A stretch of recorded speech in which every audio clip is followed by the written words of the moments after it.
Would you sell yourself to a polar bear to save your family? If not, I'm afraid you might not be fairy tale material. It's time we looked at East of the Sun and West of the Moon tonight on Fucked Up Fairy Tales with Liz. Ding! Once upon a time, there was a couple who had so many children they could barely provide for them. Those kids wore hand-me-downs of hand-me-downs of hand-me-downs. Frankly, they needed a break, and that break was going to come in the form of a giant polar bear knocking on their door. Good evening, my fine fellow. Hi. Would you give me your youngest daughter? If you do, you'll be as rich as you are poor now. Do I know you? You could. I'm going to do the right thing and ask my daughter for her consent. Honey, there's a bear outside who said he can make us rich if you'll go home with him. Do you want to do it? Nope. I had to ask, so she's not too keen on it, Bear. But you know what? Give me till next Thursday. I bet I can talk her into it. By next Thursday, Dad had talked her into it. The gal rode the polar bear back to his place, which was an incredibly beautiful palace. It was swanked up in gold and silver, and it was magical. The young lady was given fancy clothes and a bell she could ring when she wanted literally anything. She didn't even have to walk around the place, she could just imagine herself in the bedroom and she'd be there. Which sounds delightful and also terrible for my already dismal exercise routine. I mean, I'd never move again. Now, the young lady's nights were about to get real interesting. For after she'd put out her light for the evening and get into bed, she realized someone else was getting into bed with her. Who is that? It's me, the bear. I'm just in my true form. Well, what is your true form? It's too dark to see. Don't worry about it. Now, if you're anything like me, you're wondering, did they fuck? Well, I don't know that. I only know what I would put in my fanfiction. What I do know is the bear would slip away before daybreak, and by the time the sun came out, he was back to his polar bear form. So the young lady was well provided for, but she was bored and lonely. And soon the polar bear noticed. Is there anything I can do to make you smile? Well, I'm used to living with a dozen others. I'm lonely, and I miss my family. I can bring you home for a visit. You just have to promise me that you're not going to talk with your mom privately. Why? Because your mom's going to ask about me, and I can tell that you are the type of girl who has no poker face in front of her mother. Am not. I just don't want her to put ideas in your head that could fuck up our situation. Try not to let her corner you, okay? Well, the bear was right. When Mom finagled alone time with her daughter, she had a million questions, and frankly, that's her right as a woman who sent her daughter away to live with a bear. Wow, Mom, the polar bear really came through on all of his promises for riches for us. The new house is gorgeous. Yes, we're living the high life, but never mind that. How are you doing? Is he treating you well? Yeah, you don't have to worry at all. I mean, I'm kind of lonely, but he isn't really a bear, I don't think. Then what is he? I don't know. What? Fine, it's fine. I'm on my own most of the time, other than at night. At night, you say? Who are you sharing a bed with? He didn't really want me to say? You have no idea, do you? I'm sharing a bed with the bear, but he's not a bear when he comes to bed with me. You could be sleeping next to a troll every night for all you know. Listen, I'm going to give you a candle stub to smuggle into your bedchamber. Once the mystery man is asleep next to you, light it so you can see who you're dealing with. Just make sure you don't drip any wax on him or he'll wake up. So the girl did just that. And as she lifted her candle over her mystery bedmate, she saw the most handsome prince anyone had ever laid eyes on. Okay, so the polar bear who took me away from my family but made my family rich is actually only a bear by day, and he's a delicious hottie with a body by night. What do I do now? I'm gonna kiss him. No, girl! It doesn't matter your gender or your fairy tale. Kissing unconscious people is creepy. And it's about to get you into trouble. Ow! Did you just drip hot wax on me? Oh my god, I am so sorry.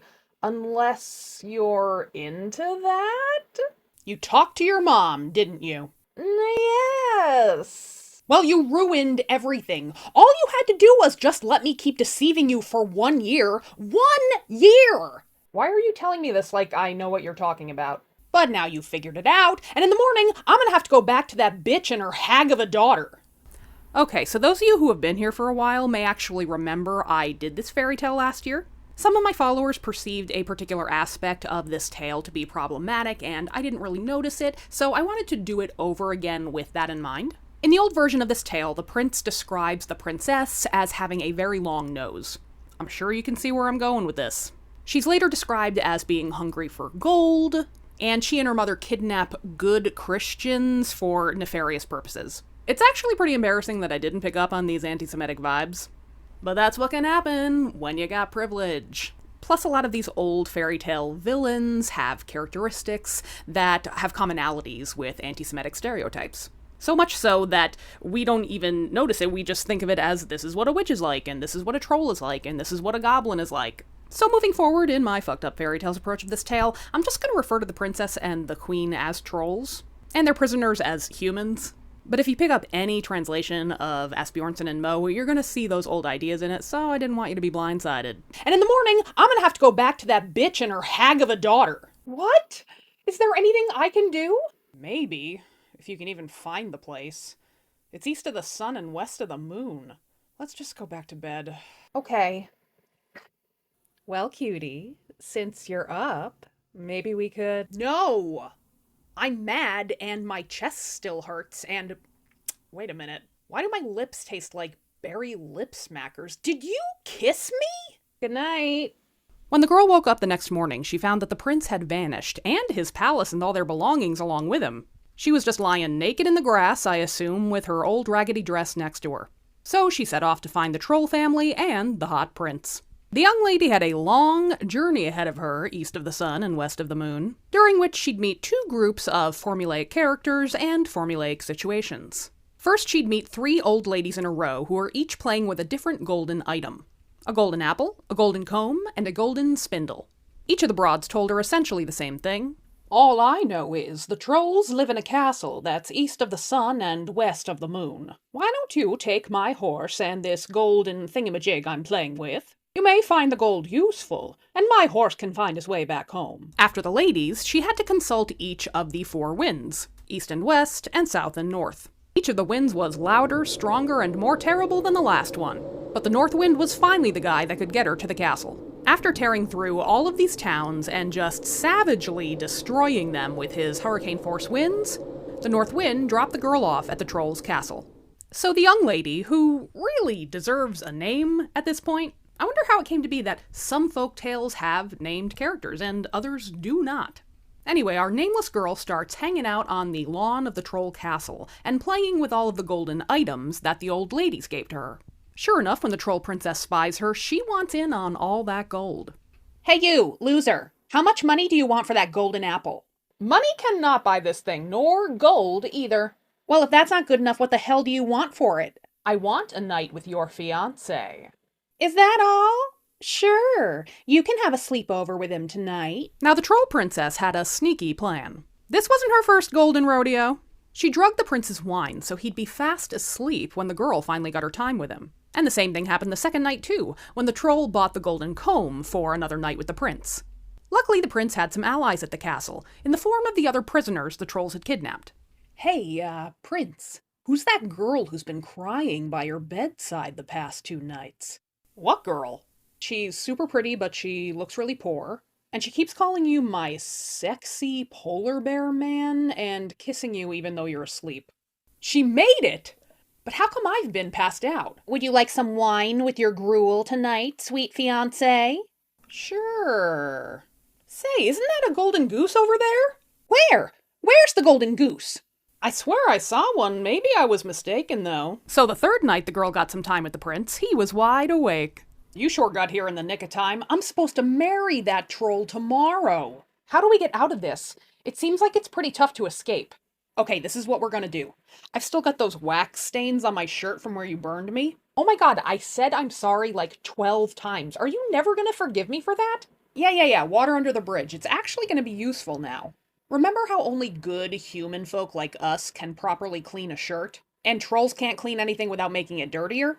I've never heard that before in my life. Really? It's a thing.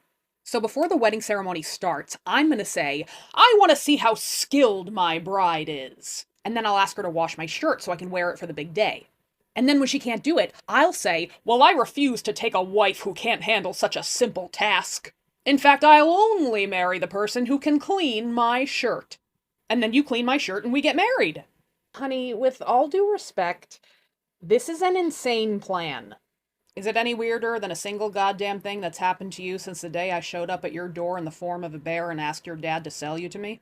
That is fair. So that's what they did. The troll princess tried to clean the shirt, but every time she did, it just got nastier and nastier. Her mother, the troll queen, tried too, and it only made it worse. Let me try. Hey, it worked! The trolls were so mad that they all spontaneously combusted. The prince, the girl, and the rest of the prisoners helped themselves to all the booty they could take, and they traveled as far west of the sun and east of the moon as they could to get away from that palace. The end. Thanks for watching. Catch up on any tales you may have missed in my playlists. Get more fucked up fairy tale fun at all the other places you can access at Cosbrarian Media.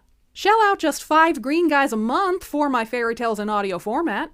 Thank you to those of you who already have. Also, I have merch now. I keep forgetting to say it. And I'll see y'all for the next fucked up fairy tale.